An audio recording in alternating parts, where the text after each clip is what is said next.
Hello everybody and welcome to the Video Game Choo Choo podcast. I'm John and this is episode 301 of the show.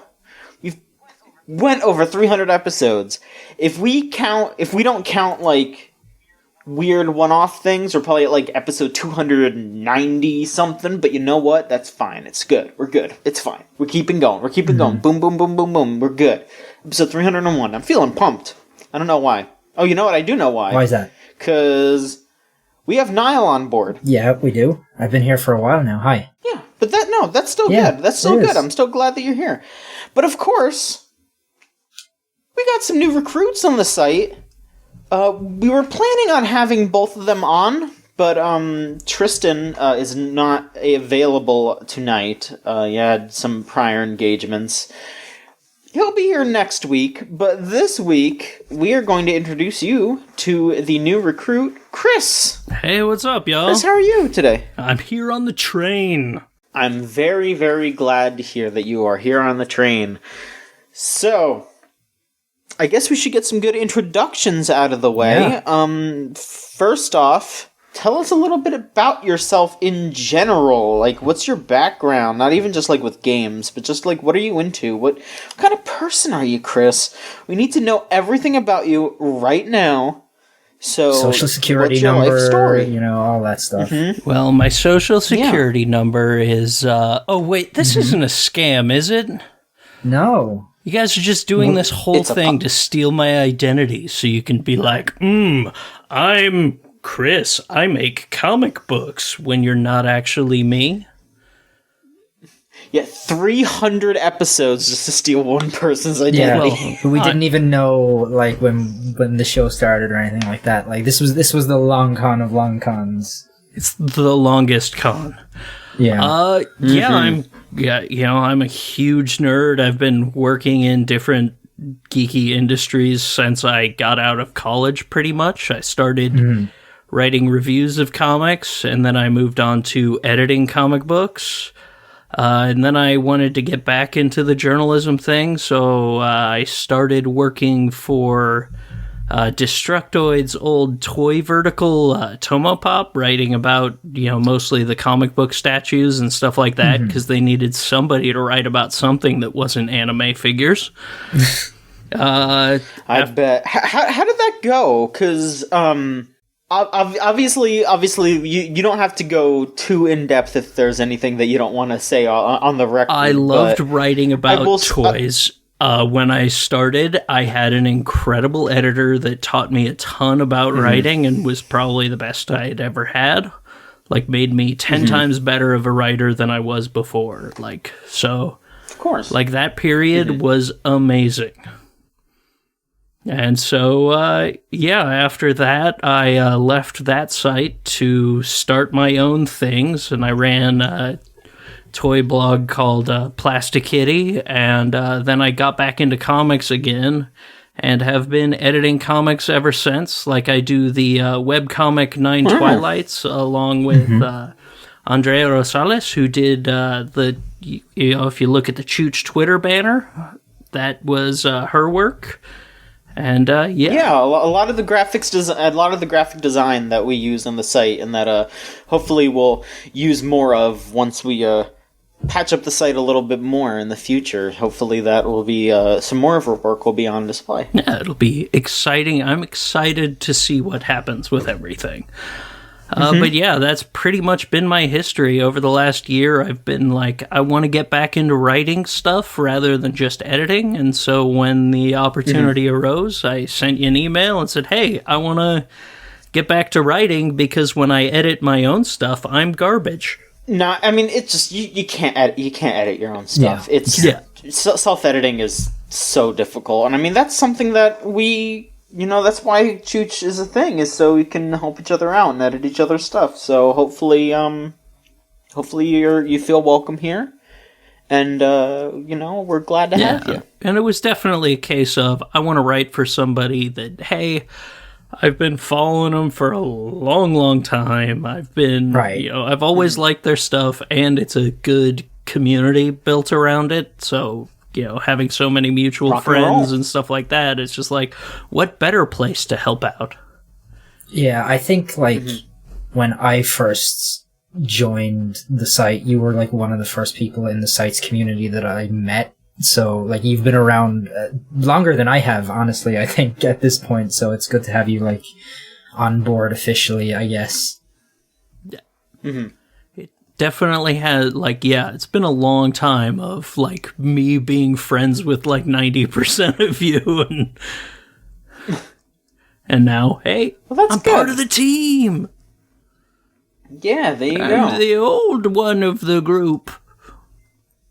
We're all getting up there at this point. Like, we're all approaching that level, I think, at this stage. We don't have anyone super young anymore, right? Like, I don't think so. We don't have any teenagers anymore on the site, I don't think. Yeah.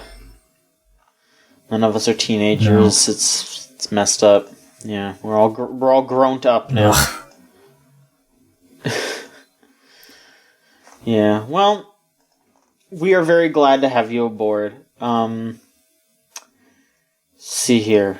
So maybe you could tell us a little bit about the kind of games that you're into, just to give people a general idea of what to expect from, your coverage and all that. So what are some of your favorite games and genres? I am into pretty much everything. My real first passion is, and always will be, JRPGs. Like, the first game I really fell in love with was just, like, playing Final Fantasy 1 on a family vacation when somebody brought a Nintendo and had that, and it's just like, oh, my mind is blown. Yeah. Like the fact that I still remember the names of his characters, like, 20 bazillion years later is, like, I mean, that really left an impact. So, like, pretty much, you want me to scream about games, ask me a question about Suikoden, and I'll go on for 25 minutes about some minute detail because I love that series so much. All right, so which of the, like, 200 party members should I be taking with me in that first game? That's Suikoden, right? The one with, like, millions of people, yeah. In that first game, you can really just take almost anyone because it's a little less, like, I mean, you can get through the game with just about everyone. You always keep Cleo in your party because she's rad as hell. Okay. And you want to avoid taking Victor whenever you can because he can't hit anything. Good to know. And you always have Valeria once you get her because the Falcon Rune is the greatest thing in the world and lesbians are awesome. Sure. All right. That is a dense series from everything I can tell. Like, I've tried to play that first game and get into it recently, and I was like, this is the item management in the first game, like, it's my favorite in the series. I just love the way its story is really concise, but the item management in that game is the worst. But it has so many classic moments, like, that come from machine translation, pretty much. Like, all this killing in front of a children is the greatest line of dialogue ever written. I don't know. I've always been a big fan of This Guy Are Sick from Final Fantasy VII myself. But that's also a good one. I mean, that's just my favorite thing about that series is it's never like some world-ending cataclysm. It's always just like, here's a civil war. It's never like the big thing that every other RPG makes you go through. Right. It's never the fate of the world or whatever. Yeah. And then other than that, I am completely in love with Muso games. Except for the Berserk one. Okay. That game is hot garbage and it makes me angry because I love Berserk and I love Muso games and fuck that game. I am so angry just thinking about it. Wow. It's really bad. How do you fuck up a Berserk Muso? I don't know. And really fighting games are also huge for me. I usually try out all of them. The only ones I keep going back to are Guilty Gear, where I'm a jam main, and Virtua Fighter 5 and Virtua Fighter 4, which are the greatest fighting games ever made. And who's your Virtua Fighter main? Sarah. Okay, sure. Which made DOA 5 playable for me because I could be Sarah. Right. So, right. Yeah. You know, it made that like, hey, I actually understand how to play DOA because I know how to play Sarah really, really well. And while it's a little different, it's still like feels like Sarah, so I can kick people's asses. Right. From what I understand, those games are not one-to-one, but they're relatively similar in terms of like how they're structured. Like they're it's closer than like Street Fighter and Tekken when they try to put those together. Like it makes more sense as a crossover than some of those other games, I guess. Yeah, from what I understand. I don't know too much about Virtua Fighter, but you know. Virtua Fighter is okay. It's a 3-button fighting game, so you think it would be simple, but it's like Guilty Gear, where there are like a billion systems. Sure. Like stagger and like just so much stuff, and like an incredible tutorial that teaches you how to fight against like lots of different things and how to deal with stuff. And I love that one of the tutorial lessons in Virtua Fighter 4 is how to deal with down P, because like if you play somebody who does not understand how Virtua Fighter works, all you have to do is duck and punch over and over again, and you'll win no matter what. Which is it's it's one of those games where it's either like, you know, like when you're really good, but until you get really good, it can be really frustrating until you learn how to deal with a ducking punch. And yeah, that's pretty much me. Like I play a lot of stuff that comes out, but those are kind of my real, like, those are the things I'm really passionate about. Okay. Yeah. That's good. That's a good roundup. Glad to hear all of that. So, I guess now that we've got you all introduced, we can get into the usual.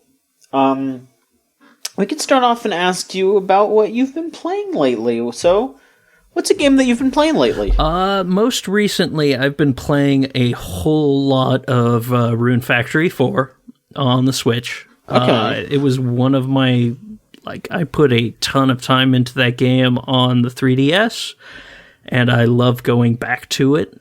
I mean, those games, like, especially, like, 1 and 4 and Frontier are, like, such incredible games. Like, just, hey, this is really relaxing. I like doing chores.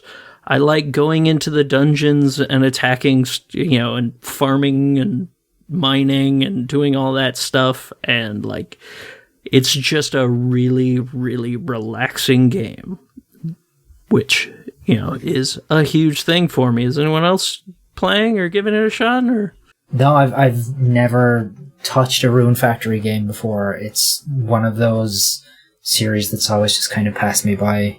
Everything I've seen of it makes it look like it would be the kind of thing I would really like get into if I had a million hours of free time, but I don't, so it's like kind of like pushed to the side in my mind because I don't want it to wind up like Stardew Valley, where it's just like the only thing I do for the next 3 months, if that makes sense, you know? Yeah. Like, the thing I like about Rune Factory is it's a little less, like, involved than Stardew Valley. Sure. Like, it feels like Stardew Valley, the thing about that is it feels like I'm always in a bit of a hurry. Like, you know, you can get through most of the stuff, but, like, just a day feels a little longer. And in Rune Factory, like, you can talk to all the villagers, and it will, you know, in a day, and it'll still be like, you know, 10 in the morning, so you still have a full day ahead of you, instead of like the Stardew Valley thing was, I feel like, okay, what am I going to do today? I'm going to do all my farming chores, or I'm just going to do one thing. Yeah, you kind of feel in Stardew Valley like, okay, today I am doing I have one objective for today, and that's it, and I have just enough time to do that one thing. Like, yeah. Which, you know, like, I kind of appreciate that in a way that, like, you just don't get the opportunity to waste a bunch of time, but I do feel you on the whole, thing of maybe it's nice sometimes to just relax and like take it more easy than Stardew sometimes allows you to. Yeah. And like, yeah, in Rune Factory, like they have enough systems, but it's not completely overwhelming. Like especially the first game in the series, which is still my favorite of them, where it's just like, okay, I've got enough. Nothing is too much. I can just plan out my day, relax for an hour, and turn it off easily and come back to it a week later, and I don't feel like I'm being overwhelmed. Like, that's the thing about Rune Factory, which is compared to like Stardew. If I leave for a week, I feel like, okay, I have to retrain my brain because there's so much like crafting and stuff like that thrown in there. And while there's that in Rune Factory, it's not as... Oh, I'm trying to think of the good word for it. It's not as like just involved. Sure. So much. Like, it's still all there, but I'm not like, ah! Right. After a bunch of time gone. Other than that, I've been playing a metric ton of Tokyo Mirage Sessions, the best Persona game of the last decade, and I will stand by that. Yeah, I remember when that came out, everyone was like, well, not everyone, but Austin, who used to work on the site, was like, this is the fucking best thing ever, and it was, again, like, it was just one of those games for me that just, like, sort of slipped through the cracks, mostly because, like, who the fuck ever turned on their Wii U, you know? Unfortunately, I did quite Yeah, often. but you're, like, a Smash freak, so, like, you know... Yeah. I mean, I played a good amount of stuff in my Wii U, you know? I know. There was Pikmin and Bayonetta and... Yeah. And that's it. Xenoblade Chronicles X with its ridiculously rad soundtrack and giant robots. Which they need to port to Switch. We all love that, right? That's a pretty good game. Yeah. No shit. The system had like 5 games, but all of them are incredible. Yeah. Fucking... Splatoon, that was a good game. Splatoon is... Devil's Third. Devil's Third. Devil's Itagaki's Third best is work. incredible. And I will fight anyone who... No, I'm just kidding. I can't defend that game. That's Itagaki garbage. Yeah. God. But no, yeah, Tokyo Mirage Sessions is a really good game. I do still only have that game on the Wii U, and that is one of those games, much like Pokken Tournament, where I have it on the Wii U, and then I go, oh, I should just get the Switch version, and then I just don't get around to it. But I sold my copy of Pokken Tournament, but I still have my Tokyo Mirage Sessions, so I don't know. Maybe I'll play it eventually. Like, I will say the additions aren't actually that much. So if you have the Wii U version, you aren't getting much different. There's like 3 extra dungeons, really, and you get a couple extra songs, which are just other characters singing other characters' songs from the original campaign. So it's... Well, the difference is that it's on the Switch instead of the Wii U. And my Switch is hooked up, and my Wii U isn't. And also, the Switch is portable. Good point. So... And it looks really good in handheld mode. Like, it looks spectacular, which is great. And the music still slaps. That game has really good music. The soundtrack is one of my favorite things about that game. It is incredible. Yeah, it's that is a solid outing. I'll pick it up eventually because, like, yeah, it's just like I would get so many of these games if Nintendo just didn't have their friggin' Nintendo tax. Like, if they put these games on sale, like, at all, I would pick them up like crazy. Like, I still haven't played Tropical Freeze, even though so many people are like, oh yeah, Tropical Freeze is like straight up one of the best platformers ever. Like, I would love to play it, but I don't want to spend $60 on something that's on Wii U, and the Wii U version is like $20, you know? Like... Yeah, I mean, because it's just like this mental block where it's like, well, I don't want to buy the $20 Wii U version because I'm going to have to plug in my Wii U and I'm only going to be able to play it at home. But I also don't want to buy the Switch version because it's $60 instead of $20. So it just keeps happening. And I mean, I guess I could just buy a portable battery and hook my Wii U up to it and then carry my Wii U gamepad around with me. I could do that, but people would probably shoot me in the street if I did that, and I wouldn't be able to blame them. So, you know. Yeah. It's a little much, but yeah, sure. Look at me carrying around my Wii U gamepad on the bus. Yeah. But, like, really, that game unacceptable. is... like, just such a fantastic, like, I mean, it is a Persona game. It feels a lot like it. It really is. But it also feels like a Persona game that clearly wasn't written by the Persona team because it's not gross and, you know, there isn't really like a random moment of like, haha, let's throw some bad homophobia in here. Right, there's no gay panic bullshit in this one. Like, I love Persona, but I am so glad that Persona team is no longer being run by that guy. Because, boy, yeah. I don't like thinking, you know, hey, this guy thinks I'm a subhuman monster while I'm playing a game. Yeah, it was, I guess, such a stain, and still is, I guess, on like...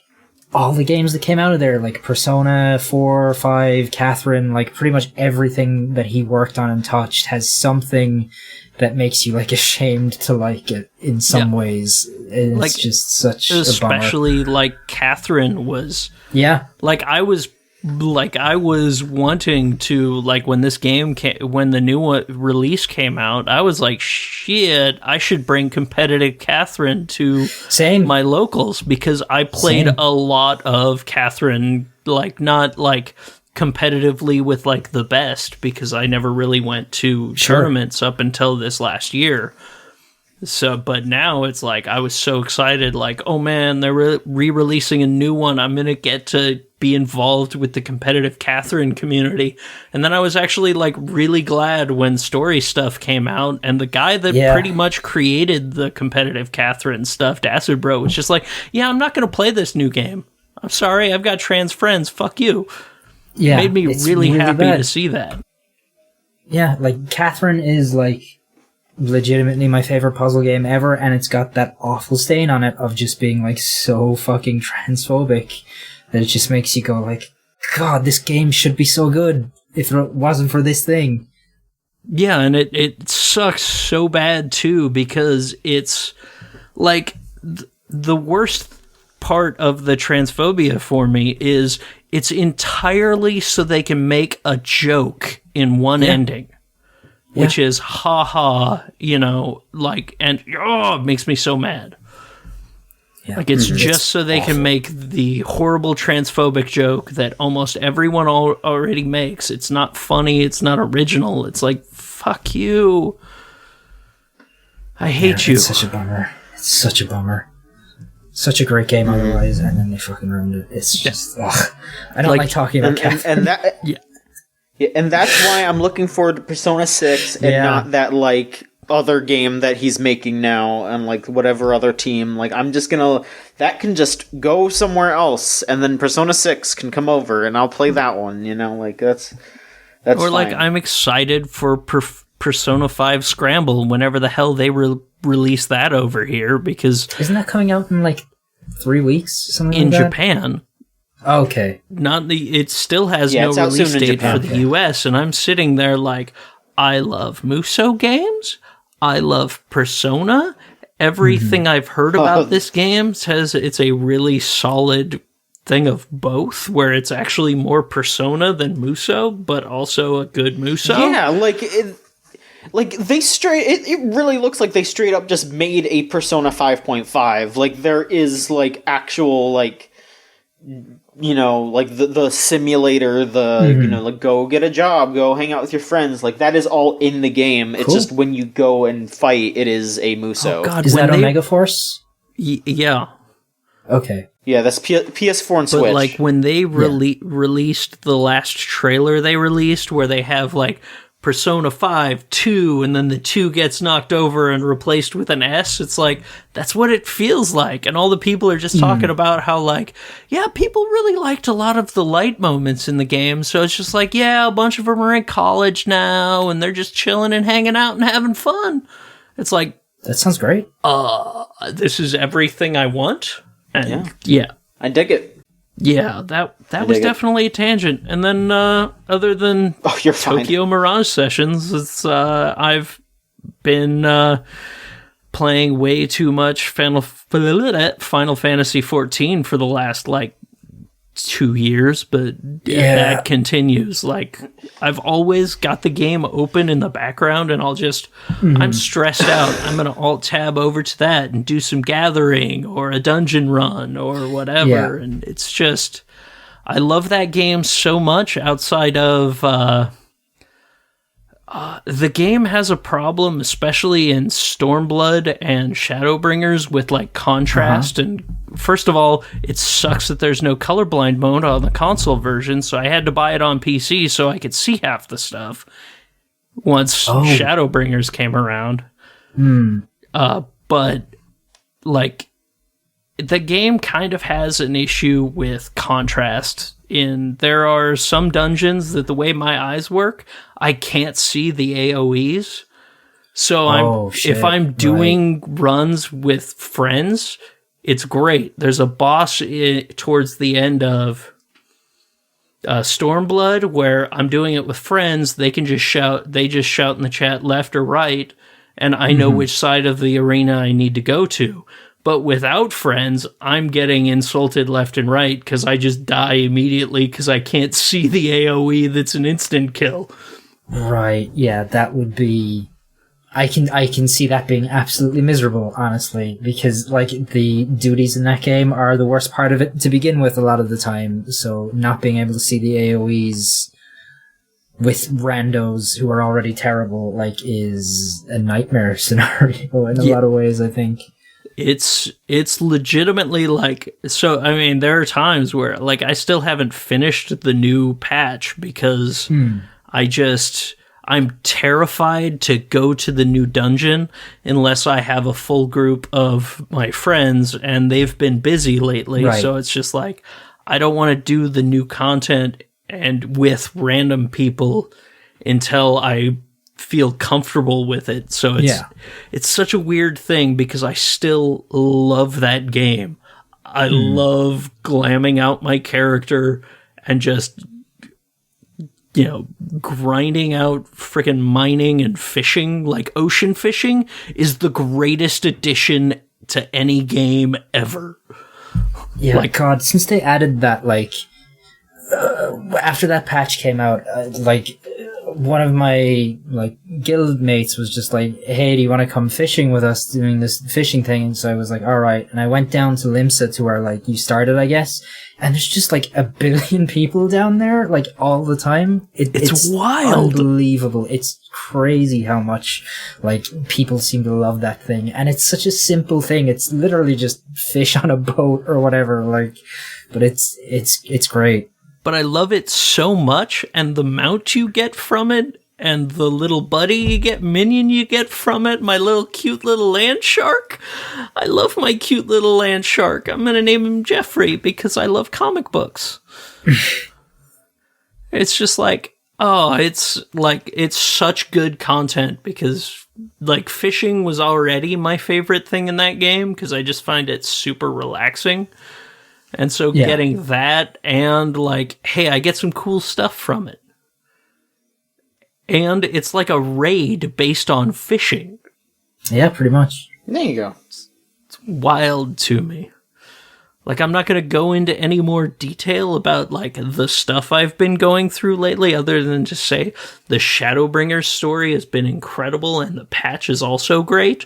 But that's all the detail I can give because you just finished Heaven's Ward and you're getting ready for the real. Yeah, I've had a time in that game the past couple of months. I guess I might as well like talk about it now since we're on the topic. But like, So I was on Marlborough, which is one of the servers, and it was the one Rose was on, and I was in like her guild, her FC, but nobody in that FC was like active because I guess they were all like, you know, people who had played that game since like 2.0 came out or whatever. And I decided, okay, I'm going to go to like a different server. I'm going to start fresh, you know, maybe find a more active FC or whatever.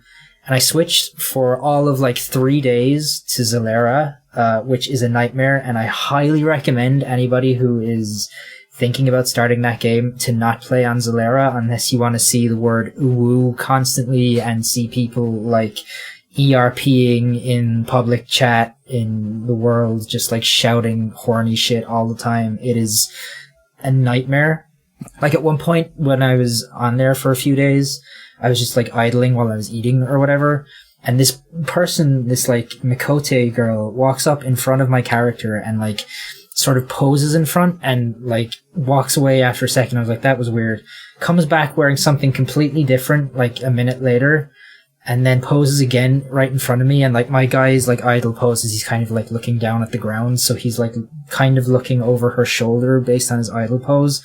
And I see the fucking like camera logo come up beside her name, and I was like, oh Jesus Christ, she's like taking a posed photo with, like as if it's like in a photo with me. And I was like, I gotta get off here. Like all the FCs on that like server have names like Bussy and Cream Pie and like it's a nightmare place. So I moved like after like 2 or 3 days to Brynhilder, and that's been way better, shockingly enough. Like I had moved to Zalera because like I wanted to stay on my data center so I could still play with like Skull and Rose and like a few other people I know who are on like that data center. And I had like searched for like, I don't know, like Final Fantasy 14 server guide or whatever, and everyone had said like, oh, Zalera is really casual, but I did wrong kind of casual, I think. Yeah. And so I went to like Brynhilder, and that's way better. And yeah, I finished Heavensward, and I finished the post game of Heavensward, and I think that game is so much better once you get to Heavensward and like post Heavensward. Yeah. Like it is the biggest jump in quality that you could get. Like all the issues I kind of had with the base game and like the like part between the base game and Heavensward sort of went away by the end of that, and I was just like, I'm just breezing through it now. So I've like started Stormblood. Yeah, I quit A Realm Reborn 4 times between level 35 and 50. Like, do not blame you. Well, yeah, there are a couple of big slogs. There's one point where it's like, oh, you finish a quest at level 40, and then you do all the quests to get to the next one, and then suddenly it's like, you need to be level 47, and it's like, wait a minute, that's 5 damn levels away. That's going to take me weeks. And it's just like, and that just made me throw up my hands and quit. And then last year, I really, really just like, okay, I'm going to push through this because my friends keep telling me this stuff's incredible.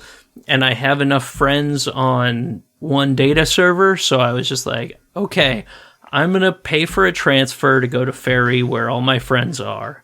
And hopefully then I'll connect with the game a little better. And then I just got addicted, and I got all the way through Shadowbringers in like a month. Like going from level 30 to 80.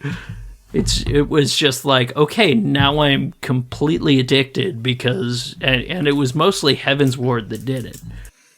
Yeah, I think like Heavensward is fantastic, honestly. That story was so good, and then you sail, I frickin' loved, and like my favorite part, because you're through the end of Heavensward, spoilers for a 5-year-old thing, but after I finished Heavensward, I was really kind of pissed off that Harshafant gets his like little, oh, you're standing in front of his grave, but nobody frickin' talks about Ysael, who's like, like had a huge part of it and actually had a good redemption arc. So I probably connected with that a lot more because I had just watched Rise of the Skywalker, which is very bad. And so it's like, I'm getting this really good redemption arc, and then they just, nope. So we don't have to reference her at all. I got together, I just did a shout in the city of, hey, holding a funeral in Azizla, and frickin' 50 people showed up to the frickin' Sky city, and I'm just sitting there like, okay, and people all start making speeches and G-posing sadness, and the whole thing was like, hey, you know what? If they aren't gonna make the content you want to see, I'm gonna do it. Right. That's the kind of thing I like most about that game, is when people come together in that ways and do actual cool shit instead of we're doing a hostess club or whatever that you constantly see. It's much better when people do actual cool stuff like that. And Iseo definitely gets done dirty by that game. That's one of the big flaws, is she gets a passing mention, and that's pretty much it. She doesn't even get a passing mention. They don't mention her at the end there, except for one sentence. Yeah, I mean, okay. So there is kind of a passing mention, but it's barely even that, which makes me so mad because the story was so good. Yeah, it really is. But as much as I don't like that they didn't do that for her, at least I'm willing to be this otherwise is such a step up that I'm okay having it that as my issue with this, because I very nearly quit in the post Realm Reborn before Heaven's Word, because that is as bad as it can be towards the end of Realm Reborn, that post-game is dreadful. It is such a slog and so time-consuming and boring, and you're just redoing shit you've already done, and it just is I don't know how they could think that that's an acceptable thing to put in, but I guess they were still trying to cobble that game back together after shutting it down and rebooting it, so... Yeah. And it's still the way I play those games is I kind of run under the those post patches.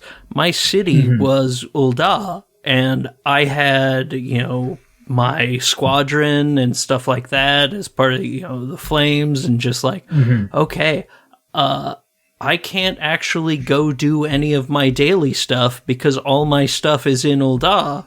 And I can't bring my character to go back there because, she'd be a wanted fugitive. Right. It wouldn't be safe for her to go into that situation. So it's just no, I just need to progress the story for 5 bazillion, for 50 hours before I could finally go back and do any of my daily chores. Right. But it's such a weird, those post patches were I like the story they were trying to tell, but the way they did it was oh, please stop. This is very clumsy, yeah. And then the closer you get to Heaven's Ward, the better it gets. Yeah.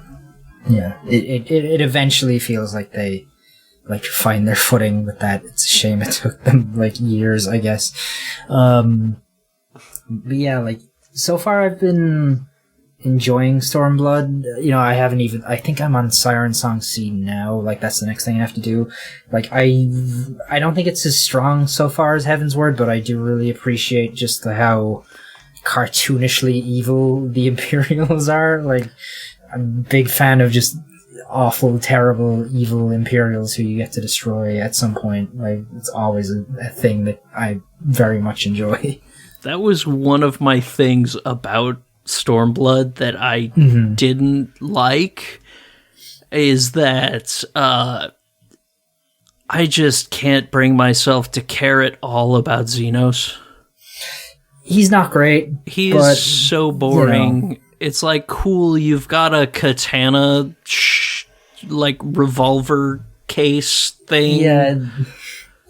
I've only seen him a couple times. I had that, that fight you're supposed to kind of lose to him, which goes on forever, and you're just oh. God, how much longer are you gonna make me do this? I know I'm gonna lose because that's obviously the story you're telling here, but God, that went on forever. Oh God, I do like that in Stormblood as well, that for the first time in the entire story, somebody will actually look at you when you're playing a healer and go, "Come on, you're a healer, help us," as opposed to just being like, "I'm a healer. You'll need a healer," and like you're there, the warrior of light, like white mage, like I'm a healer too, like I could do this. That's just like a small thing that was always a nitpick of mine up to this point, but I'm glad they've started doing it now.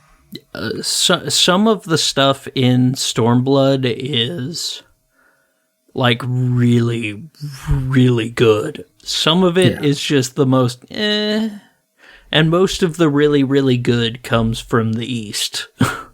Yeah, I very much feel like it's still trying to like find its footing, but like the Siren Song Sea is like just before you get to Kugane, I think it's called. Yeah. Right? Yeah, so hopefully I'll get to that stuff soon. You will. Like it's really there's some really good stuff over there, which I think you'll enjoy. It's got some of my favorite, like, of the Beast Tribe stuff, which some of the Beast Tribe stuff, fantastic once you get out of the main game. The main game, it's just like, this isn't good. But then once you get to, like, Heaven's Ward, the Vath is, like, some of my favorite stuff, like, one of my favorite little stories in the game. Then you get to Stormblood has a few ones that I'm really enjoying.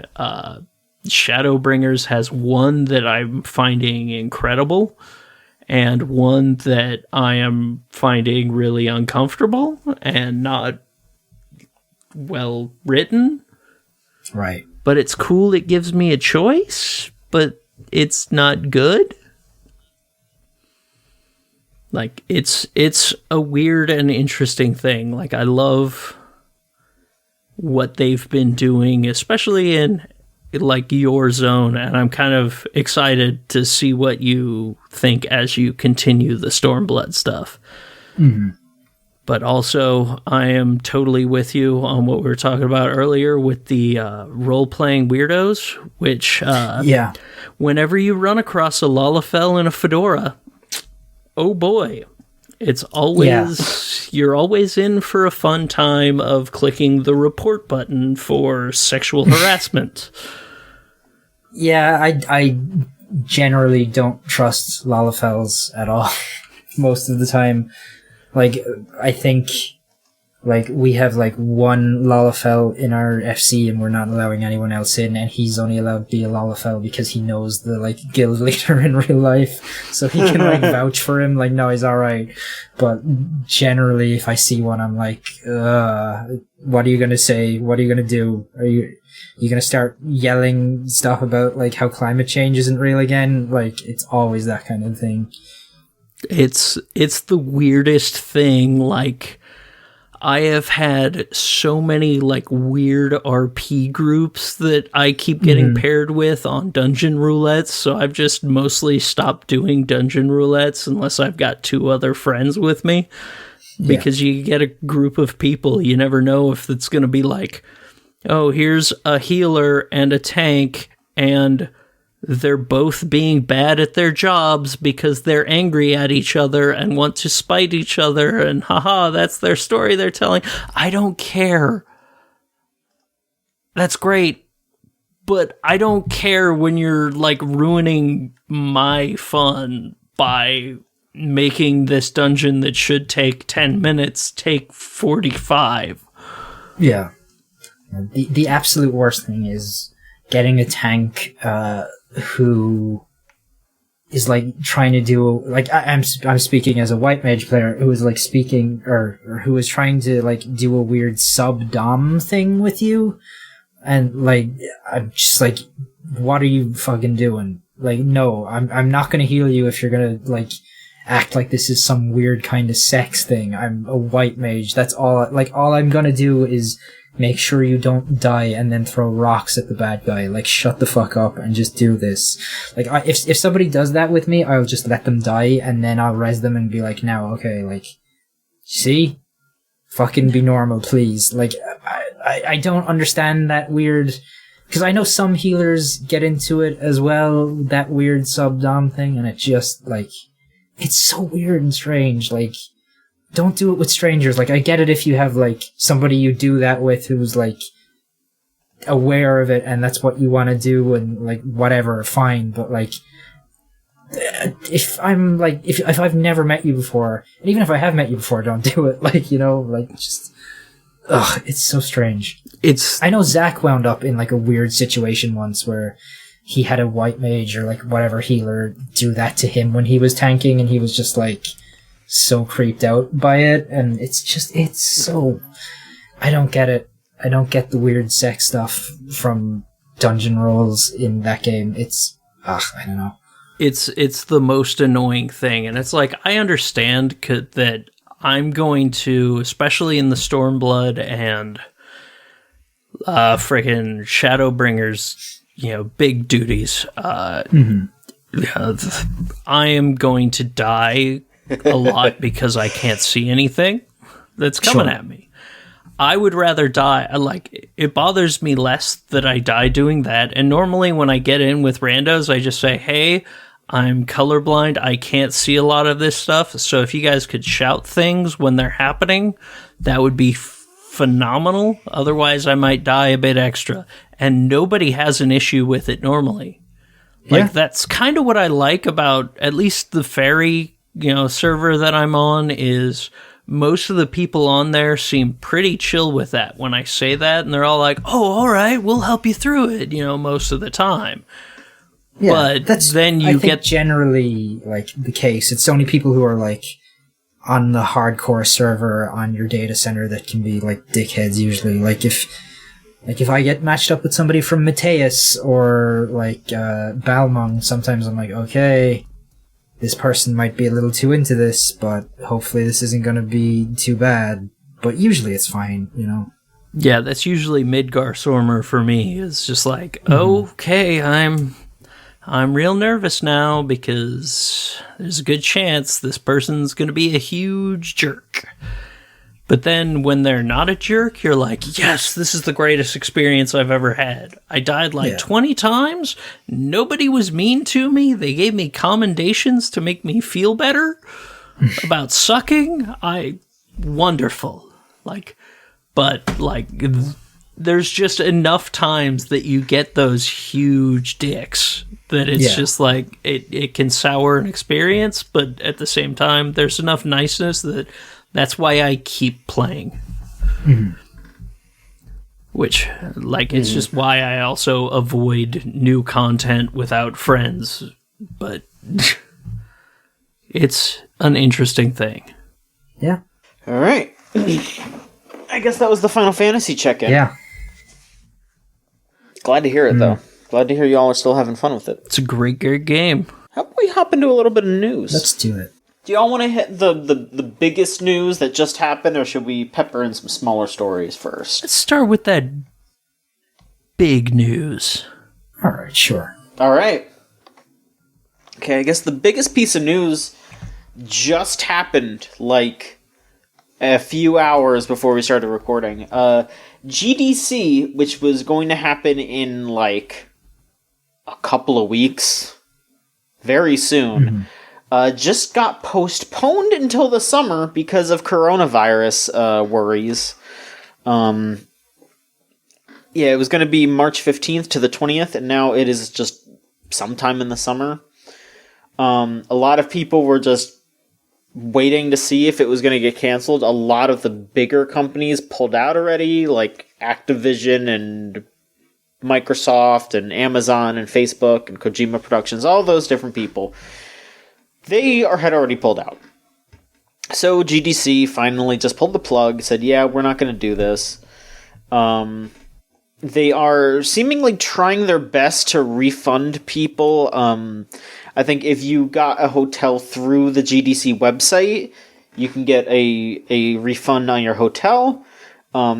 everyone's able to get a refund on their ticket to GDC, but I think they might also be like, hey, you could just like transfer this to the next one, whatever works. Only big thing is that like there's people that bought flights that can't cancel their flights because you can't really cancel flights. It's real dumb. There are some folks that are trying to like fundraise for smaller indies that like paid a bunch of money to fly to GDC so they could, probably get a job or get like a contract to publish their game, and now just aren't able to do that. So it's just like it's really fucked. It's really fucked. It is that a lot of people are just like having to scrounge and find help because of this illness, and I mean, this is something that kind of did need to happen though, because like the coronavirus is spreading more and more, and these big events with a lot of people are kind of dangerous to people that are susceptible to the illness. I mean, but it's also just really shitty that people have to go through that. Yeah, I mean, like, obviously it hasn't gotten to the point of widespread epidemic outside of China for the most part yet, but like, everything is cancelled in Japan now. Like every public gathering basically has been cancelled over there for the next like 3 weeks or whatever it is.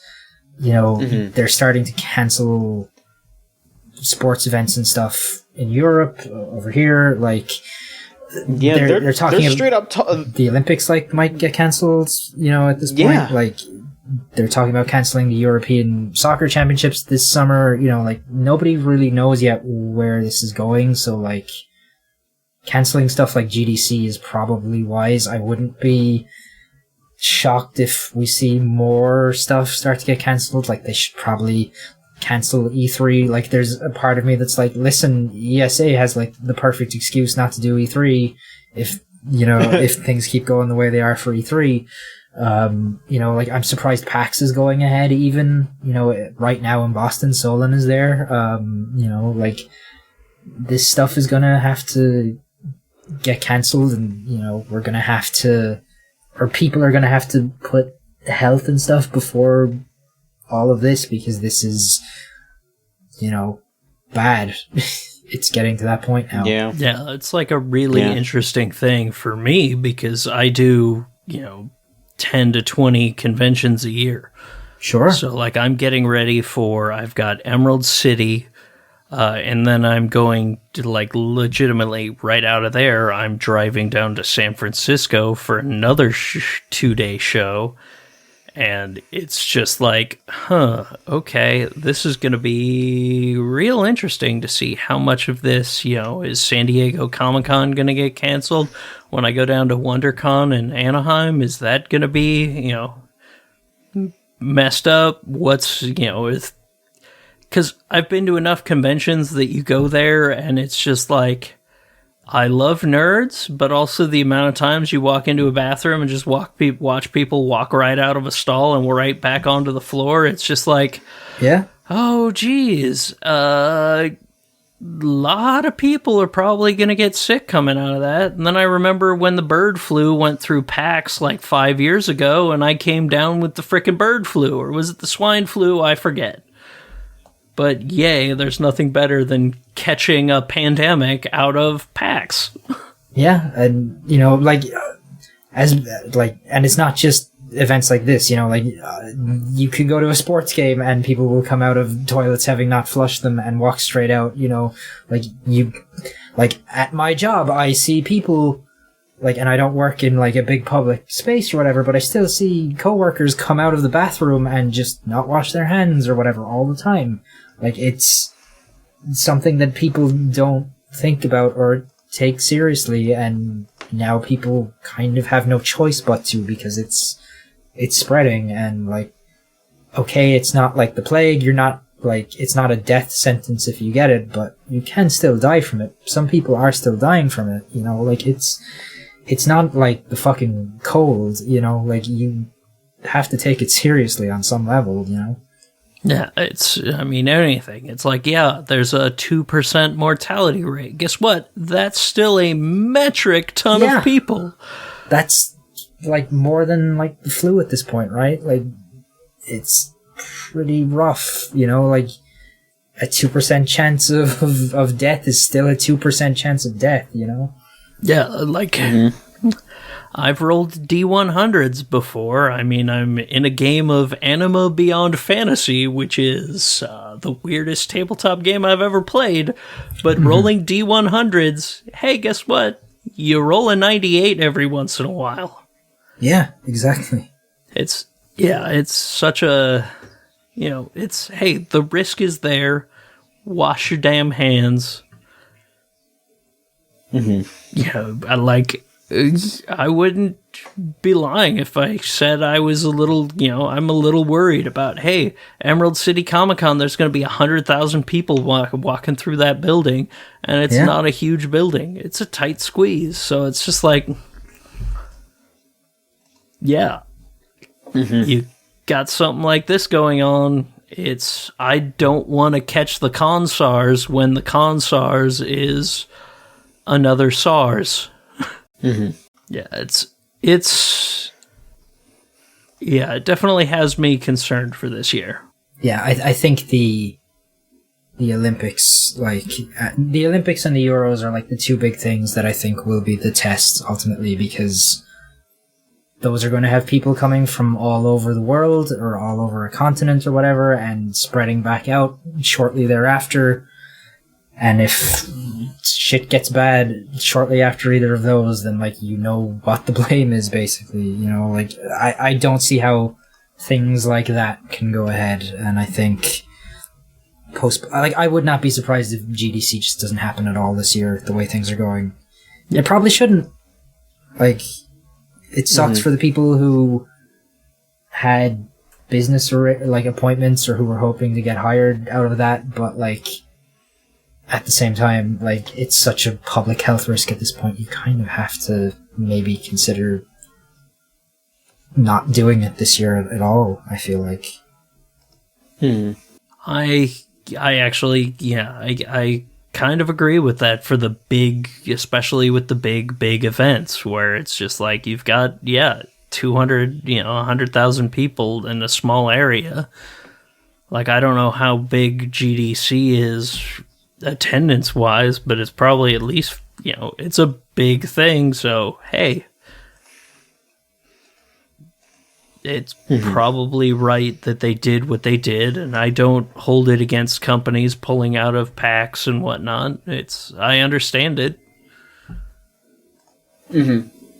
I also think, it might, some companies might be using it as an excuse to get out of things that they didn't really want to do, but feel like they have to out of obligation. But at the same time, it could be an excuse, but it's also probably the right thing for them, especially when, hey, a lot of your employees that you're bringing over and stuff are from that area. Yeah. Yeah, that's pretty much that. I feel for the indies that are gonna be without money, but hopefully people can come together and help them. But again, people shouldn't have to do this. It sucks. It sucks a whole lot. And also, people stop being racist with it. Y'all, it's a cold, and also, going to Chinatown for some Chinese food, you're not gonna get infected there. It's not coming from Chinatown. It's coming from, it's coming from a completely different continent. Right. There are a couple of cases in Washington, a few in California, but it's not stop being racist. Yeah, it's because those people went to China in past couple of weeks and they came back, and that's why it's not just random there's people that legitimately think that this is some kind of fucking Chinese biohazard thing or something where they're trying to infect the world, and it's yeah, alright, sure, they're totally gonna make their country sick and make everyone racist against them, and then also get like 300 people total everywhere else sick. Like, okay, that's real smart. Great biohazard attack. Real, like, no, they're not doing that. Yeah, fucking people, like, making up bullshit about how, like, it started in a city where there's this pharmaceutical company who ripped off the Umbrella Corporation logo for their own, real-life T-virus. Like, that was a fucking thing going around for a while. Like, it's, ugh. Yes, shut up. It's bullshit. Take it seriously. This is a serious thing, but also, you know, it's serious, but at the same time, it is definitely, like, it has been overblown. People are overblowing it a bit. Like, we should wash our hands and take care of each other and not spread the illness, but also, like, us in other countries, like, especially the US, it's not going to affect us anywhere near as much as it's affecting China. So definitely just keep China in your thoughts, and, you know, if there's ways that you can help out people out over there, that would be something. But I mean, they're also, like, taking care of it as best as they can over there too. So, yeah, you know. And there are a lot of places that are being hit by it, like South Korea's being hit hard, Japan's being hit by it, and, you know, you've got Iraq, that tourist boat yeah. that, Yeah. you know, it's like, hey, you know, it's rough. It's it's a pandemic. You got a big chunk of France that has it and stuff like that, but yeah, they've quarantined like a whole like region of northern Italy at this point, you know. So it's like it's serious and it's spreading, but much like, you know, SARS or MERS or swine flu and bird flu, it is a thing that, you know, it will not be the end of us all in all likelihood. Like, you know? I mean, I remember SARS. I was living in Toronto during the SARS outbreak. And whereas, like, you'd have tourists coming through the city who were terrified. And we're sitting there, like, having to calm people down, going like, no, literally the only way for you to get it here would be to go to the hospital and break into a secure containment ward to get infected by the people that have it, who are all quarantined. So it's like, you know, it was a weird thing that, like, it killed tourism to that city for a while. And, like, whereas, you know, it was mostly contained there. Like, the places it was. Like, SARS was contained, like, phenomenally well. Compared to, I mean, this is spreading, but it's going to keep spreading. And it's a scary thing. You've got a friggin' super cold essentially going around that, hey, it's going to kill you if you've got a weak immune system or old and, you know, things like that. So stay safe, wash your hands. And don't be racist. Yes.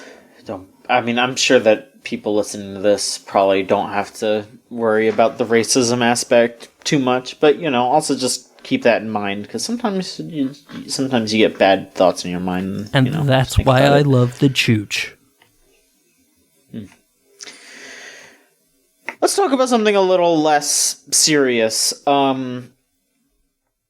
Something a little more... Alright, let me see here, because I'm looking through the, like, list of stories here, and some of them are kind of heavy. Alright, here's something that's just kind of stupid.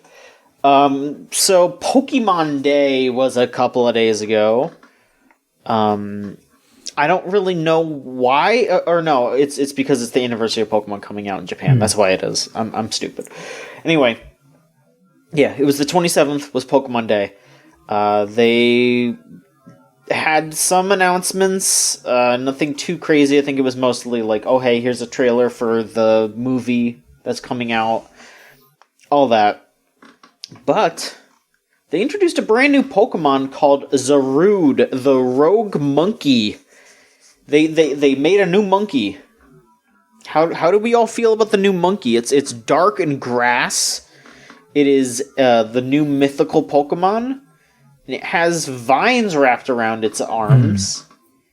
How are we feeling about Zarude? I am interested in meeting Zarude because Pokemon Sword is actually the furthest I've gotten into a Pokemon game without, like, dropping it. So, Really? like, I'm excited for more Pokemon. Okay. Also, I named my Score Bunny Hop so that Hop could actually win something. That's adorable.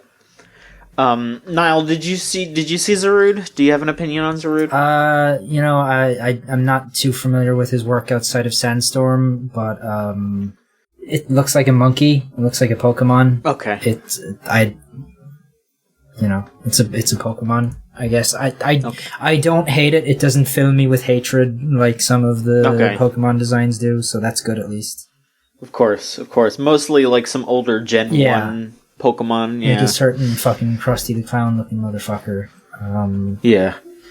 Look, as long as I can have my adorable bag of trash, I am okay. For me, I will just say I don't hate the design, but it being dark and grass makes it 4 times weak to bug. Oof. So it is any bug type move will just kill this thing. I'm gonna give it insomnia. All right. With my snom. Good talk, everybody. They haven't said how they're going to distribute this, but I'm guessing it'll probably be through Pokemon Home, because that seems to be how they're distributing stuff from now on. Which, thank God, I really don't want them to do that, like, shit with that app anymore. That was, like, the worst thing in the world. You had to, like, connect your Pokemon.com account, which I don't remember my Pokemon.com account. I missed out on, like, some shinies because of that shit. I was like, I'm not doing this. But it's fine. But, yeah, it seems like it'll be fine, and I at least really like that they revealed something that nobody knew about. Like, this wasn't something that was data mined or anything. It was just like, hey, this is some brand new information. And I like that just, I like that they're able to do that they finally made it so, like, like Pokemon Home is a separate thing that you could just upload new content to and it'll just work. So that's neat. So is it worth paying for a Pokemon Home account, or? Okay, I mean, it really depends. How many Pokemon do you have in total that you want to have in one place? Not a lot. Because if it's like... Okay, then no. No, it's not. If you have, like, 1,000, then yeah. But if you have, like... If you just play Pokemon Sword and Shield, then no. So it would be great for somebody like Andrea, who has been playing Pokemon forever, but not for me, who's gotten like 3 hours into Pokemon games and usually quits them until this one where I'm at like 10 and still enjoying it.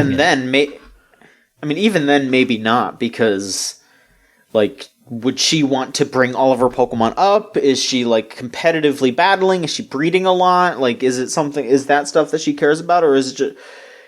I mean, and even then, like, even if you do want to bring stuff up, there are ways that you can just...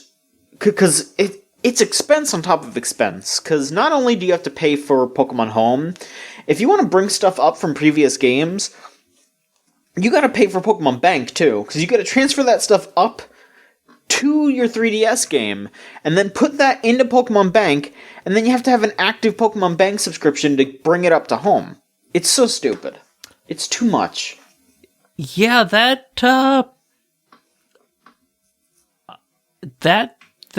makes me... No.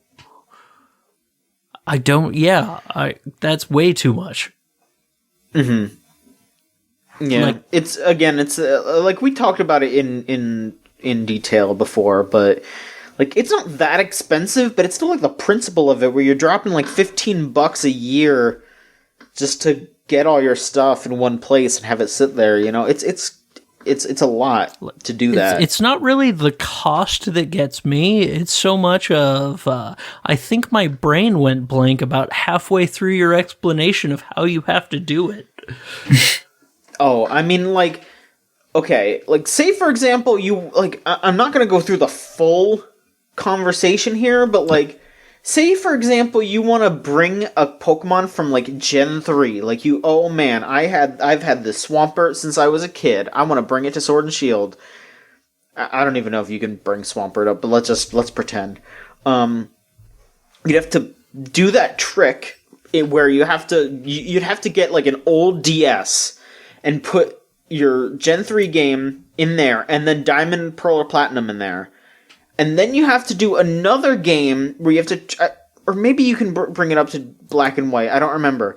But you have to bring it to one of the DS games, and then you have to bring it to another one of the DS games through a mini-game. Then you have to bring it up to the 3DS with the transfer connection thing on the 3DS. And then you have to put it in a Pokemon Bank, and then you have to bring it from Pokemon Bank to Pokemon Home. We have to pay $5 a year for Pokemon Bank, and $16 a year for Pokemon Home. And then you can trade it to Pokemon Sword and Shield. Which, I mean, that's only for, like, really fringe shit.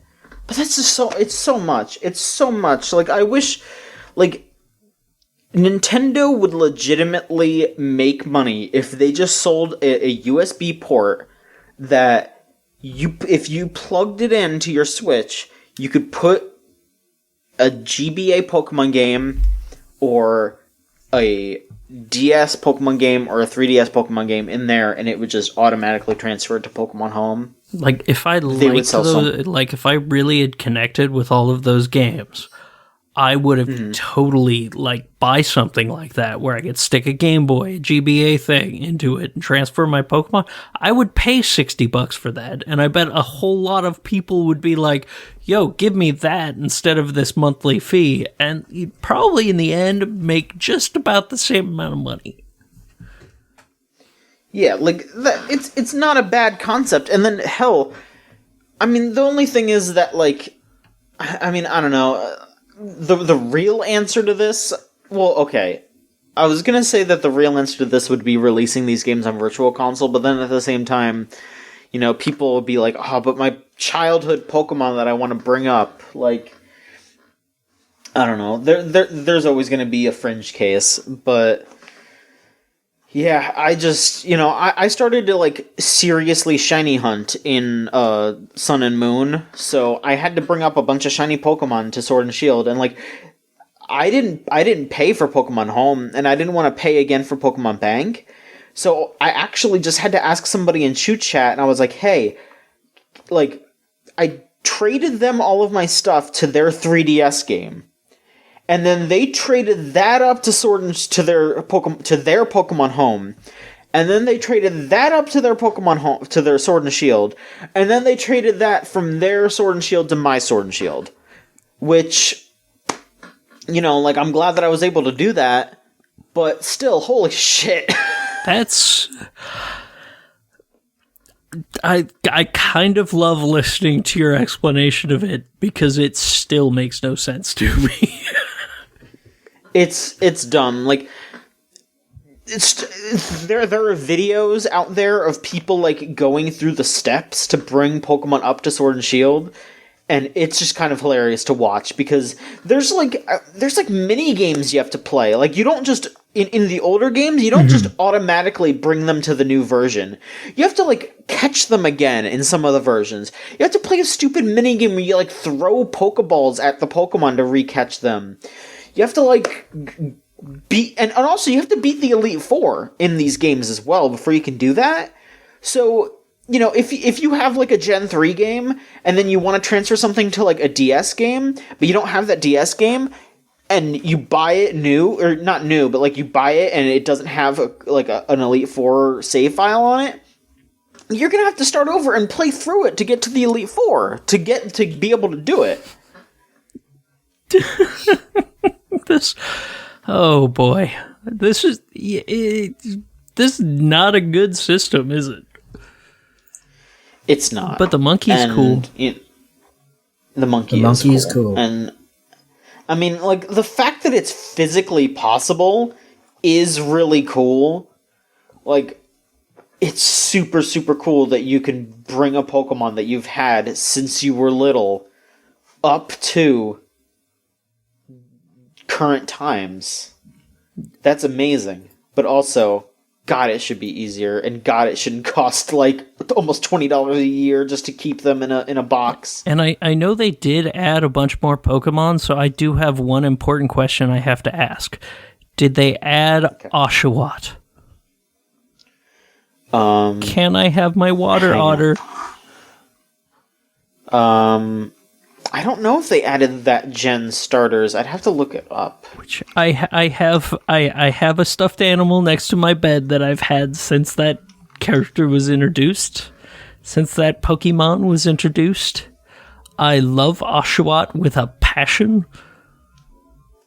So, I mean, the good news is that some people have done some data mining, and it's not confirmed, but it kind of seems like they might be bringing every Pokemon back.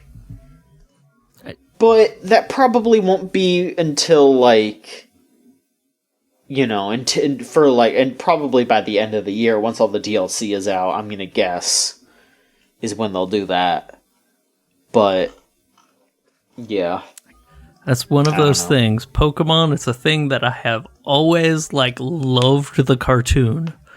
Which, it's so weird to me that I love, Shin Megami Tensei games and stuff like that, which are just collectathons. But Pokemon I always bounced off of, even though, I love, the Digimon games. And, which is why I'm actually really enjoying that since, the Switch has come, I've, I want to give these more of a fair shake. And, I played through all of Let's Go Pikachu, and I enjoyed myself. And then now Sword, I'm really enjoying. It's yeah, the Let's Go games are pretty mediocre, so they are. You're playing a real Pokemon game now, so congratulations. That one, you'll probably really like this. I am. I mean, maybe it's because I've been streaming it that's made it more okay, I'm actually connecting with it more because I'm connecting with it with other people who love it constantly. But it's been such a different experience for me than before that, and please more clothes. I like playing Fashion Mon. Yeah. All right. Let's see here. Let's see here.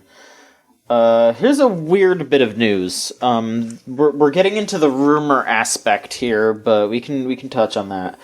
So, we mentioned Kojima Productions before, how they're not going to GDC and all that.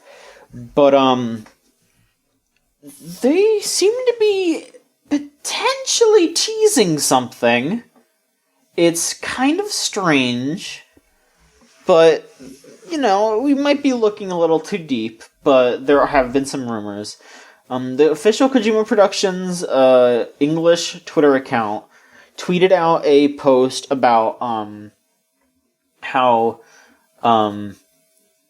one of their developers, head of communications, who's in Japan right now, they had a check-in tweet with him, just being he's fine. They posted a picture of him working, and the tweet says, "Sorry to be silent, everyone. I've been really busy lately. I think I can say more soon about what we're going to do." And in the picture, he is writing a note that says next week, and on the pencil is specifically a pyramid pencil.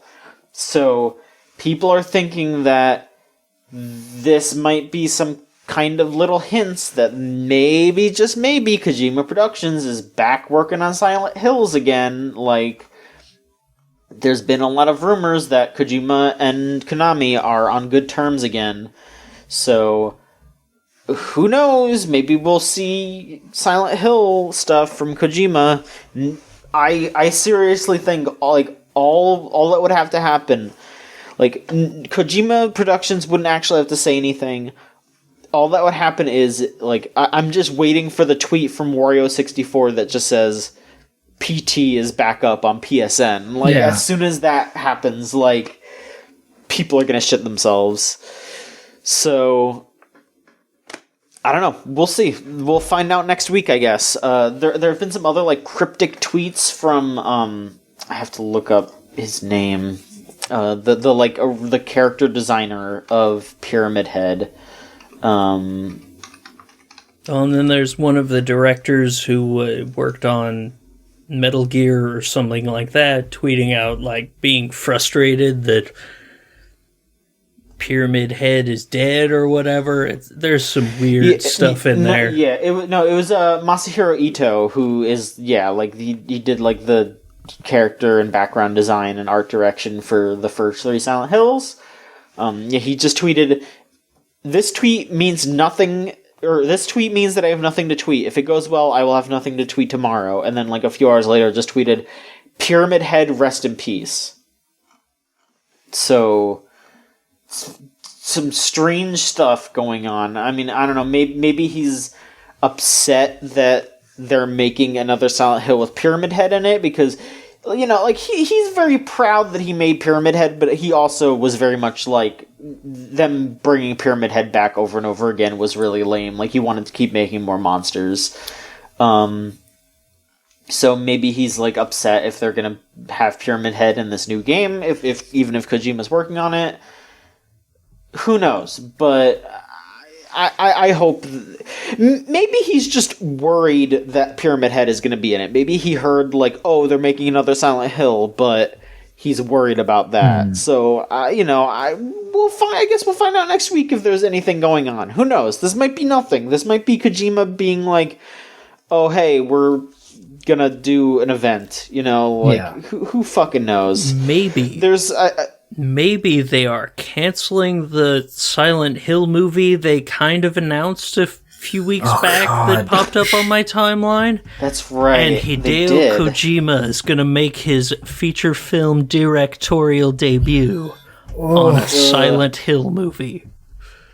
I'd rather he didn't. No thanks. That's legitimately the worst possible thing. I am ashamed of myself for suggesting it.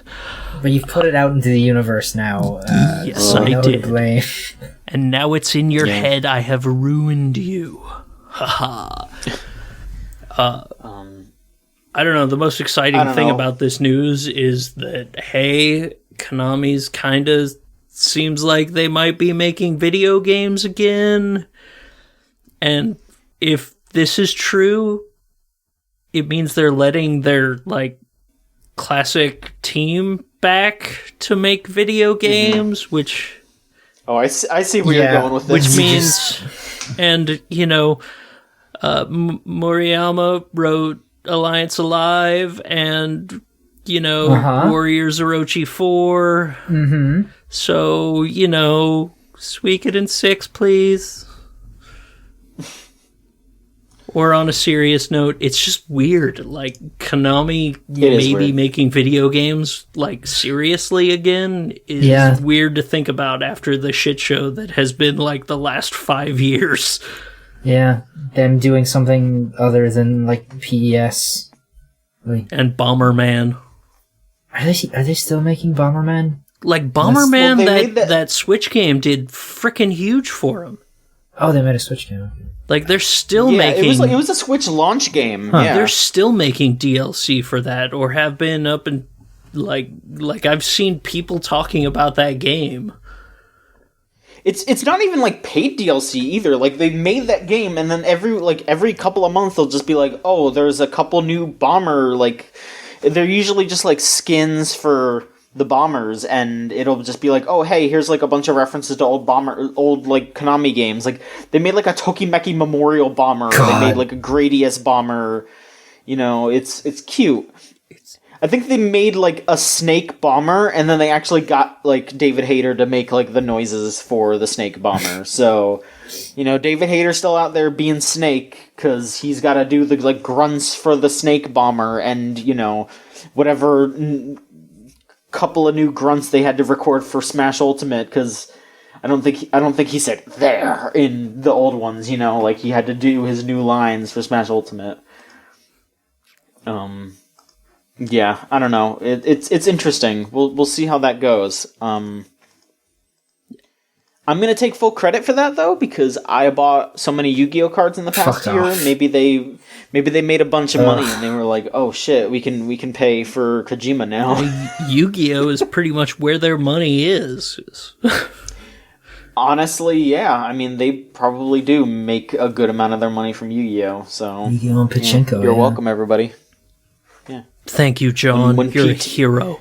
When PT comes back to the fucking PlayStation Store, I'm expecting a bunch of "you're welcomes" in my mentions. Just saying. I mean, thank yous. Or Yeah. thank yous, and then I will say "you're welcome." Are you going to say thank you to to Cyber Knight or whatever? The Yugi tubers? I would never. He doesn't pay for his fucking packs. Yeah, but he advertises the packs, and that drives sales. Oh, 'cause he's an influencer. no, listen. Hey, He probably makes them sell less packs because more people are watching his videos, just watching his reactions. They don't actually go out and buy the packs themselves. So that's my take, alright? That's my belief. I don't know. Watching his videos just made me want to go open some packs and be like, wow, look at that. I got a Dark Magician. I am so excited. I'm so excited I pulled a fucking Red Eyes Bastard. I don't know. He's such an innocent, charming, I can't hate him, unlike some of the other garbage you made me watch. There is an innocence to Cyber Knight, but I would not say charming. He is not charming. He said shit in a video. That's not charming. He did. He said shit recently because he pulled the Dragoon of Red Eyes. I still can't believe he said that. I would probably say worse curse word. I'd be like, holy fuck, Oof. if I pulled that. How dare you, But sir? He shouldn't say cusses. This is That's not what Yu-Gi-Oh! he should do. Opening, no swear words. Look, I was gonna say I've heard worse things coming from Yu-Gi-Oh players than cusses. I bet. That's bad and not good. You know, like we joke about funny cusses, but I would rather people just say funny cusses than some of the shit that I've heard at locals. If you want to send in questions, especially if you want to send in questions for Tristan next week, go to videogamechoochoo.tumblr.com/ask, and you will sound like these folks right here. Zach sent in 2 questions. One of these is a question that includes a semi illegal question, but I'm gonna let it pass because new folks and all that. Was it about Vegeta? But, yes. Fuck. All right, but I'm gonna let it pass because new people. First off, Zach asks, if you were a Gamer Goo flavor, which one would you be and why? The fuck is Gamer Goo? Oh, Chris, how have you paid any attention to our website and not known what Gamer Goo is? Because I hear the words Gamer Goo and my brain shuts down because I'm wondering if it's the same thing as, I'm kind of just guessing it's just random bathwater. No, it's kind of the opposite, really, when you think about it. It's like an antiperspirant goo that you put on your hands to stop them sweating when you're, having your gamer moments. Gamer session, yes. Yeah. So when I'm screaming something racist, I need, goo on my hands? Yeah, to keep your hands dry. I mean, it keeps your hands very dry, and, it works as intended, but if you put too much in your hands will just, completely dry out. If you watch our panel from CEO last year, Zach put a lot of it on his hands, and it got really scary. His hands got very dry. So, a little dab will do ya, I guess. Mm-hmm. I guess my answer would be cinnamon, because I have a tube of cinnamon Gamer Goo sitting up on my shelf. Wow! I was bought it for my birthday. Great present. And I have never used it because I don't really sweat that much when I game. But I guess if I have to, then I can break that out. So wait, what are my flavor options?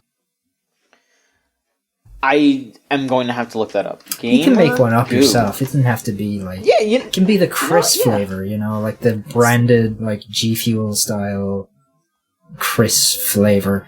Do they taste different? You didn't taste it, right, John? Michael did? I did not taste Scott it. did? No, Michael and Scott did. Okay. I mean, I could list the different flavors that are on the site right now. I have it in front of me.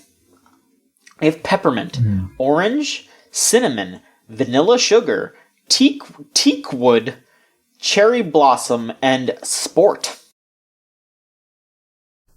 I guess, considering I've spent most of today either driving or doing repair work around my parents' house, because their house sitter was,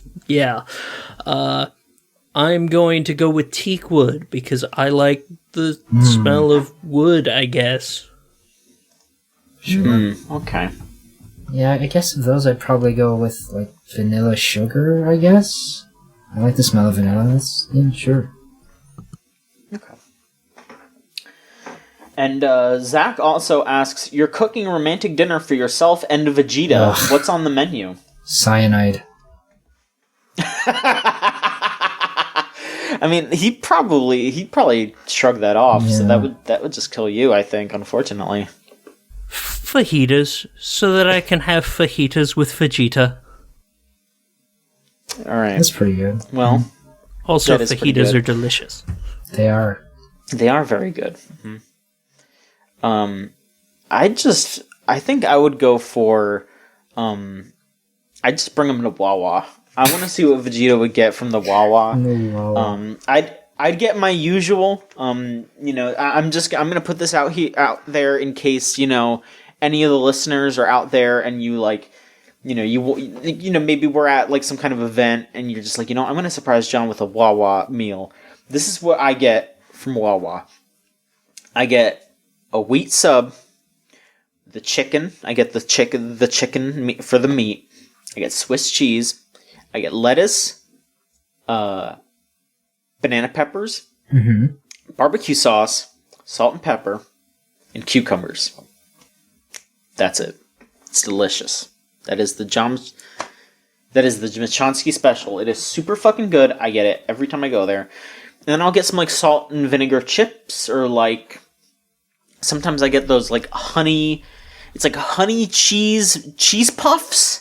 They're like the Cheetos puffs, but they have like honey also on them, and they're delicious. But they're also kind of like they're like a sometimes snack though. Sure. They're kind of heavy, but they are very tasty. Or some Andy Capp's hot fries. I fucking love Andy Capp's hot fries. Those are so good. But yeah, there you go. That's the Machonsky special there. And I don't know. What do you think Vegeta would get? I think he would get one of those bowls. They have bowls there. I think he would get a half mac and cheese, half stuffing bowl. Sure.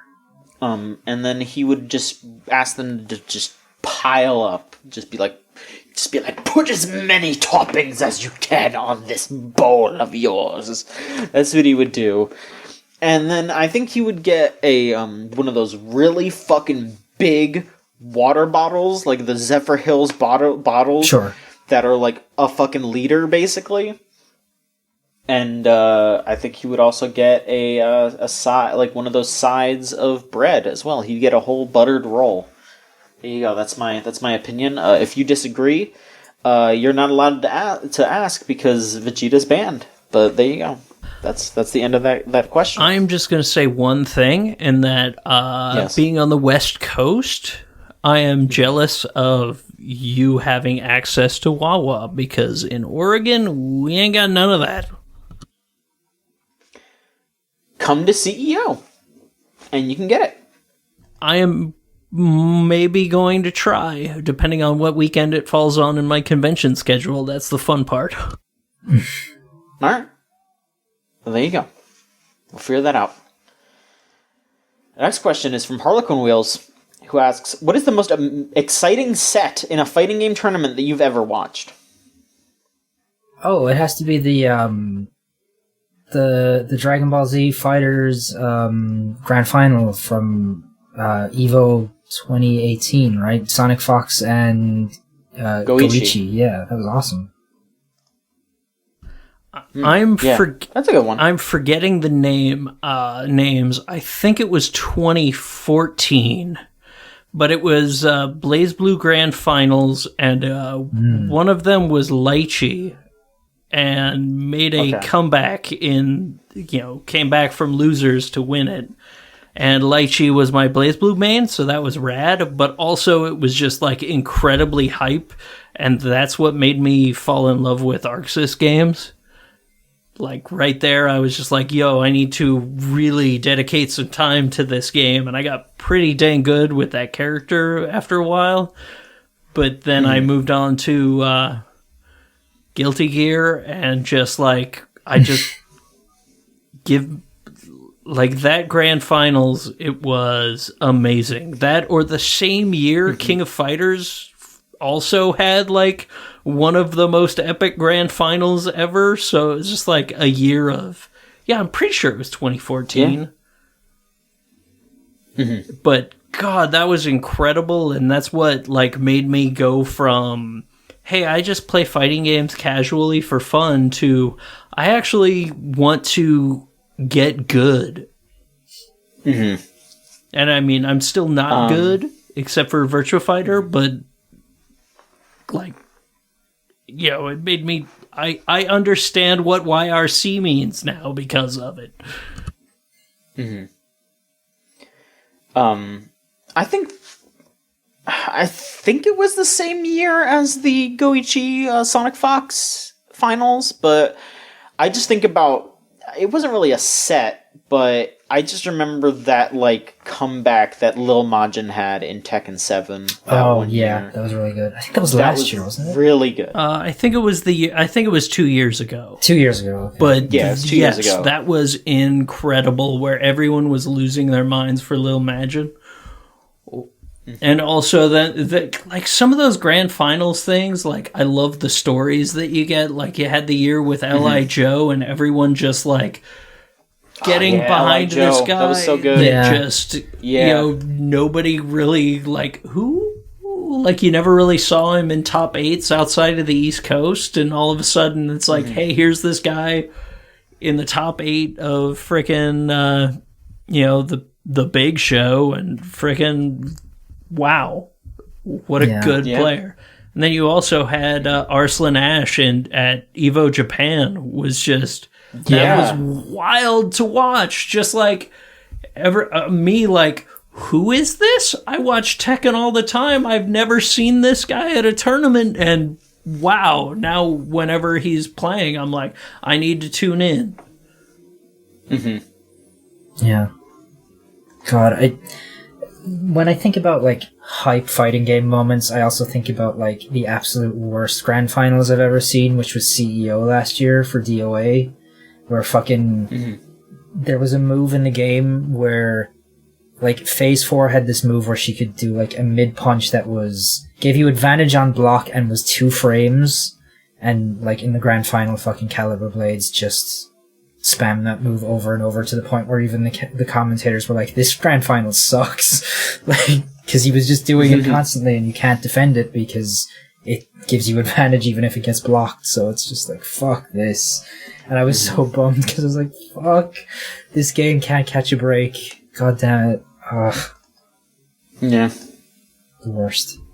I'm still sad for that game because it's like a solid game. I think I like DOA 5 a little more, but at the same time, it's like they release a solid game, but they fuck up the advertising on it so bad that nobody wants to buy it, and then they release it without online play that isn't ranked, so no one wants to buy. Even fewer people want to buy it, and it's just like, oh, how did you fuck it up this badly? Well, because it's a solid game. And it's getting worse. Like, I ordered a copy of DOA 5 today because people still in the community are like, let's go back to DOA 5 because we're fucking sick of Koei Tecmo's bullshit. We had it on the list of stuff to talk about, so I'll just mention it real quickly, but they added in, like, to the PS4 version, the ability to change hair colors, but it costs money, and you have to spend money every time you change hair color to anything that isn't like the character's default, so people are fucking pissed, and like pro players now are like quitting the game and are streaming DOA 5 again. Like I've seen a bunch of big like DOA players the last few days streaming 5, so I bought that today and now I'm gonna play that. So DOA 5 was good, and now you can main Sarah Bryant, the greatest character in fighting games. why would I want to? I have a main. I know. Wow. You're a Helena. We spoke about it many times when that No, game first came out. I'm not a Helena player. I'm a Christie player. Oh yeah, that's what I meant. Yeah. I can play Helena, but I play Christie like 99% of the time. Yeah, that's the character I like. Helena was my character when I was playing. And I don't think we ever played together, but I don't know if it would even work. Because their netcode is not great. It's generally okay if you're both on wired connections, honestly, I find. It's when you get that match against a Wi-Fi player that it's like refuse it immediately, because that's always bad. But generally, wired connection, fine for DOA 6, I found. Mm-hmm. Anyway, sorry, John. Alright, you're fine. We can go to the next question.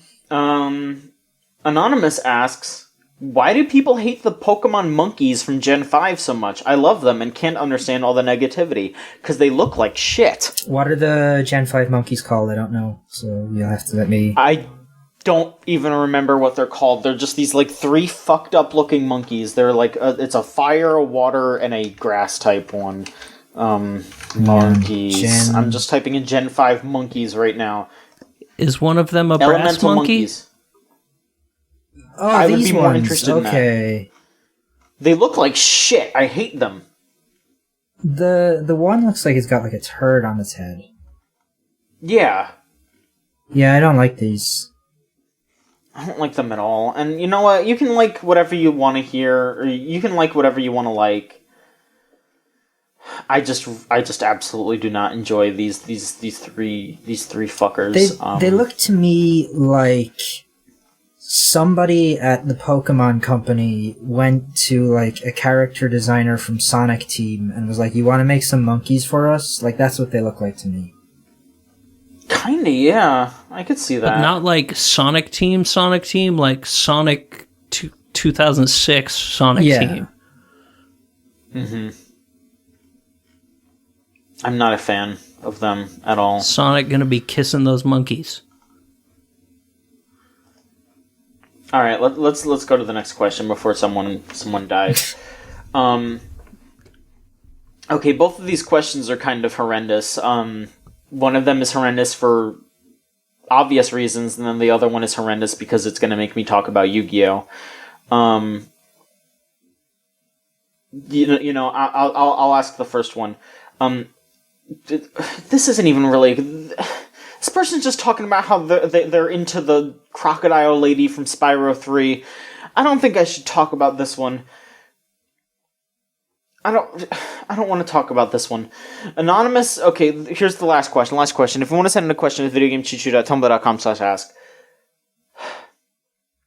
Anonymous asks, what kind of demographic is Yu-Gi-Oh! Trying to reach with these new, even faster game mechanics? The game was already fast enough? So, I don't know if they just mean the new Master Rule update, or if they mean speed dueling. Because speed dueling is just supposed to be simplified. That's who they're trying to reach out to. They're trying to reach out to people that are like, there's too much shit going on in this game. I don't want to play it. I want to play the old stuff.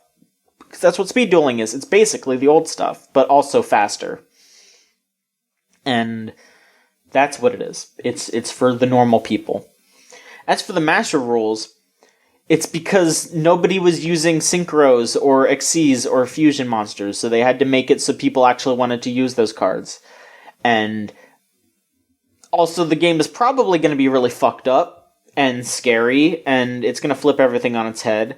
But also, I kind of want to see that because I revel in the chaos, and I want to fucking live with everyone flipping out. So, I don't know. It's going to be fun. And I just hope that I don't have to buy a bunch of cards, which I probably will. Or you could be talking about the thing that they're doing with the anime, and because there's like a new version of speed dueling that's only for Japan, and I don't know anything about that, and I couldn't tell you because that's for Japan only. They're not bringing it out to America, so I don't know yet. I don't even know anything about the new anime, even though I'm probably going to end up watching it, because we have an anime podcast, so... And the Yu-Gi-Oh! Anime is kind of great. I haven't watched it in ages, and, I mean, maybe I'll give it a go this time, because, I mean, I started watching the Pokemon anime with the Sun and Moon, and I fucking loved it, so... Maybe I'll like the Yu-Gi-Oh! One this time. I have a deep love of the Yu-Gi-Oh! Anime, just from, like, the weird character designs to Seto Kaiba, the greatest character of all time. I was gonna say, like, are we talking, like, Duel Monsters, like, original shit, or, like, have you kept up with, like, 5Ds and Zexal and Vrains and all that shit? I have given all of them a shot. I am currently watching through Zexal, so... Yeah. Okay. I like Yu-Gi-Oh! I'm trash, except I'm bad at card games. I mean, if you want, I could teach you. How to card game? You don't have to say yes. It's okay. To believe in the heart of the cards? You don't have to say yes, but I mean, I could show you how to play Yu-Gi-Oh! I might actually be somewhat interested in that. Okay. Oh boy. I'm like, if I had a tail, it'd be wagging right now. So you know. All right. I have made your day, and I am excited to have made your day. A little bit, yeah. Okay, but yeah, I mean, sure, that sounds like fun. Tristan actually plays Yu-Gi-Oh! As well, so maybe we could do something with that. I don't know. But also, we don't have to make everything that we do content. But that's it. That's it for the podcast. Chris, thank you so much for being on here. You were fantastic. And I hope that you come on more often, or not more often makes it sound like you've been skipping out. No, I mean, I hope you come on in the future. Yeah, you know, it was a choice that I wasn't here. I was just like, you know, I could do it, but no. Yeah. We actually hired you like 3 years ago. You just haven't done anything yet. Just been secretly off the side doing nothing. Doing jack shit. Oh boy. But yeah, that should be it. Niall, thank you so much for being on. Thank you, John. Both of you should go ahead and drop some info on where we can find you, and plug your stuff as well. Chris, why don't you go ahead first? You can find me on Twitter at Judgment Scythe. You can find me on Twitch at Twitch TV/Chikatsu Star. I should really marry those so I actually have consistent branding, but, you know, I'm too Suikoden and obsessed that I need all the Suikoden names to be mine. You can also read my webcomic 9 Twilights at www.9twilights.com, and enjoy. It was great being on here. Thanks for having me, and thanks for letting me be part of the team. Of course. Niall, how about you? I do a podcast with Ryan, who used to work on the website. It's called Borat Club, where we watch and review the film Borat every single week. We have done 18 episodes now, 18 watches of a classic film. So it would be great if you could listen to that, give us your thoughts on Sacha Baron Cohen and his work. I don't have a personal Twitter, but we're also on Twitter for the podcast at Borat Club. I'm sorry that I do it, but we've dug that hole and we're doing it, so. And you can find me at John_MICHONSKI. And that's kind of it, because Chooch is just what I do. So if you're listening to this, then there you go. As always, at VGCC is our Twitter, videogamechoochoo.tumblr.com is our Tumblr. You can find us on Twitch, twitch.tv/VGCC. You can find us on Discord at thegamezone.zone. If you type that into your web browser, that'll bring you straight there. And you can hang out with Chris now. Ooh. I mean, you could always hang out with them. They were like always in the Discord, but you know what? But now they're staff. Hang out with them. Yeah. Now they have a red name. And like all Discords, I'm mostly silent in it because I'm in like 900 Discords. Like Discord is weird. It's scary. And also, if you really like what we're doing, you can go to patreon.com/VGCC and give us $3 a month. If you do that, you get stuff like our Spyro Let's Play, which is actually coming up to the end. We're not that far off from the end of Spyro. Yeah. It's kind of scary. We got the Sekiro Let's Play, Choochers Cry Twice, which is Scott and Solon messing around with that game, like just completely disrespecting that game. And also our anime podcast, and you can get all that stuff a whole week early. So if you want to hear me talk about Precure, you can do that a whole week early if you just give us $3 a month. Cheap. It's mad cheap for that content. And we get to do stuff with that. We'll be doing more reviews with that money. Maybe we'll be traveling. We can do all kinds of cool stuff. It's fun. It's exciting. It's neat. Anyway, that'll do it for this week's show. We'll see you next week with another episode of the Video Game Choo Choo podcast. Thank you.